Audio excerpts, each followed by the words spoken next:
Ok, bonjour et bienvenue sur notre chaîne. On continue avec notre leçon sur le cercle. Aujourd'hui, nous allons parler de la notion de l'art d'un cercle. Nous allons voir ceci à travers un exercice d'application précis.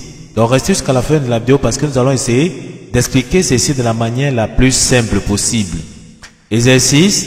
Détermine la mesure de l'angle au centre si l'art d'un cercle de 12 cm de rayon mesure 41 cm. On commence donc directement à la résolution. On va donc présenter l'illustration ici. Donc voici la longueur de l'arc ici. Voici l'angle au centre qu'on appelle donc alpha. OB c'est tout simplement donc notre rayon. Donc on peut donc dire que notre rayon ici R, on a donné c'est 12 cm.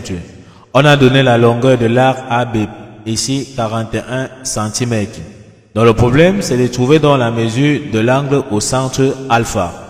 Or, on commence donc par un rappel qui dit que la longueur de l'arc, comme ici, sur la circonférence, c'est-à-dire sur la circonférence d'un cercle, égale tout simplement égale à la mesure au centre de l'arc sur 360 degrés. On va donc directement appliquer dans cette formule-ci.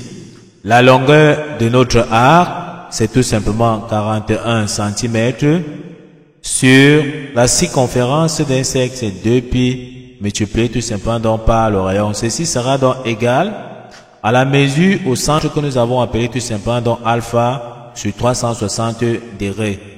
Donc sur alpha sur 360 degrés. Donc ici, c'est alpha que nous cherchons. On va donc faire tout simplement le produit croisé. En faisant le produit croisé, ceci nous amène à dire que alpha qu'on cherche sera donc égal à 41 fois 360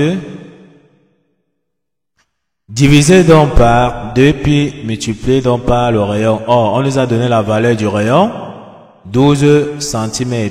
On remplace donc par 12. On prend donc tout simplement dans notre calculatrice.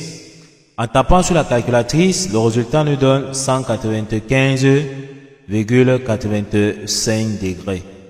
Ça veut dire tout simplement que alpha, c'est-à-dire la mesure de l'angle au centre qu'on cherche, c'est tout simplement 195,85 degrés. On peut donc encadrer notre résultat tout simplement ici. Donc voici la valeur de alpha qu'on cherche tout simplement ici, c'est-à-dire la mesure de l'angle au centre, c'est-à-dire la valeur de alpha. Nous sommes donc arrivés au terme de cette vidéo. Ne manquez pas de vous abonner à la chaîne, de liker la vidéo, de partager la vidéo aux proches et amis et d'activer la cloche de notification pour ne plus manquer nos prochaines vidéos. Sur ce, à bientôt.